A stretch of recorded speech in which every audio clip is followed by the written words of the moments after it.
this is my Sister Wives recap, Season 5, Episode 3 and 4. That's The Big Decision and Vegas Surprise. So they decided to do 2 half-hour episodes instead of 1 hour-long episode. So seems like TLC is pretty open to the idea of switching between half-hour episodes and hour-long episodes, because they also do that with the little couple. Now, I'm going to recap them both because the second episode has very little recapable content. So let's start with The Big Decision, Episode 3. We find out the investors call them back and say that they've come to a decision.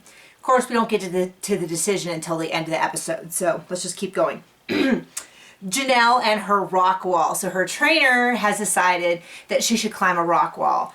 And I personally connect with Janelle the most. She's sort of the one person, other than the kids, that I look to on this show and I want to say, you know, woohoo, go you. I didn't realize it had been such a short period of time that she's been working out, because it spanned like 2 seasons, so I kind of thought it'd been a couple years, but they said it's only been either 9 or 10 months, I don't remember, which is a really short time. And I'm going to start by saying that I believe that your value as a person has nothing to do with the size of your body or your physical appearance. Everybody's value is, you know, intrinsically as a human being, we have value, and then who you are and what you do can add to that.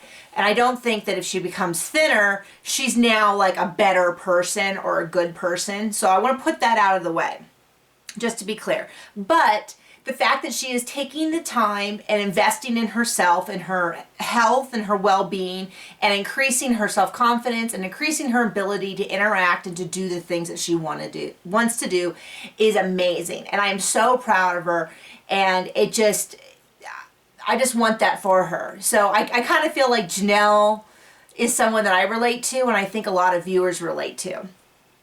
Anyway, they want her to climb this wall. She climbs the wall. She's like, oh, I can do this. And then she looked down. She's like, nope, get me down, get me down, get me down. They get her down. And then her son is there, and her son Logan specifically, and her trainer are there, and they kind of pick out a particular rock and say, why don't we make that your goal? And she climbs and she touches it and she gets down, and you know, we're all so happy for her. And Logan talks about how this is not something that he ever could have done with his mother before, and he's excited to have these opportunities. So go Janelle. Now Meri goes back to Utah, their house in Lehi, and it's flooded, and they want to remodel it so it does not look like a polygamous house. So it's going to be a major remodel, because it's like got 3 separate kitchens right now. I would suggest they do it with like a grandparents or a nanny unit or something like that, you know, so they have 2 separate kitchens. I don't know. And maybe like a wet bar. I don't know. I'm not a contractor. But then we get to see Meri kind of go over Utah, see an old friend from kindergarten, which is right when her family converted faith and took on a second wife, and her neighbor and all that. But really, we just want to know about the business investment. So we all get back. They're all going to go in and talk to the investors. And Christine gets called out on her comment about if we get too much money, we'll get lazy. And it wasn't the right response. But it was weird to me that no one remembered her saying that. They're like, who said that? Who was that? And it's like, weren't you listening during your own presentation? And they talk about capturing the audience, the 15 million clicks a month. And the thing that they're not even addressing on camera, probably off camera, is the fact that those 15 million views, probably 99% of them are coming from viewers. Which means they're not people looking on the internet, Googling jewelry. They're people that are going, oh, I want to see what they're making, and then go judge it. I mean, that's just kind of what viewers of reality shows do. We go and we judge everyone. It's kind of the point of the show. So viewers are nosy and cheap. So I don't know that putting more products on the website is going to fix this, but I have to tell you, if they had something really cute, I might buy it, because I might not be looking for something, but, you know, so I don't know. I kind of knew, I predicted last week they would probably get some money because they're in a reality show. The fact that they're even considering them, the fact that they have this huge audience, all of that kind of leads to the fact that it's likely they'll get money. And sure enough, they come back and they offer $25,000 to $50,000.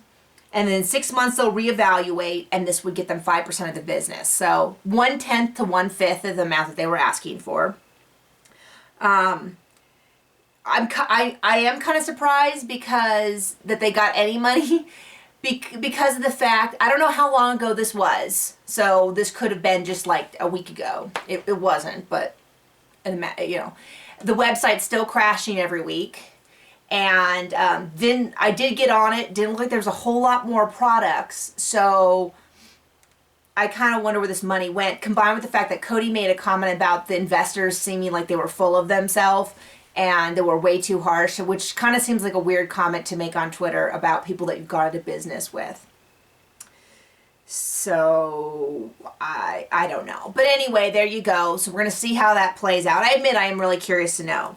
Now the next episode, episode 4, Vegas Surprise. One theme, they're going to do a surprise party for Kody to thank him for bringing him to Vegas. It's all Vegas themed. He goes out, he does his thing. They you know, Robin calls him into the backyard. Oh, there's a broken pipe. He comes in, surprise! And they have a whole like buffet. It's all, you know, this whole theme and everything. And all of the kids and the mothers' wives get up and talk about their worst memory from the past 2 years and their best memory from the past 2 years. Maybe they should have focused on just the positive. But they all basically say how it was truly awful, they hated it, but now they love it, and thank you so much, Kody, sorry. So there you go. That was the whole episode. The one thing it did bring to mind and made me wonder is, did they really need to leave Utah? I don't know. I'm not a law expert. Knowing now that the Supreme Court overturned the law that prohibited cohabiting couples in the state of Utah, makes me think they probably wouldn't have. But that is hindsight, 2020. So I don't know. Maybe everybody else's thing that they should have stayed would have been better.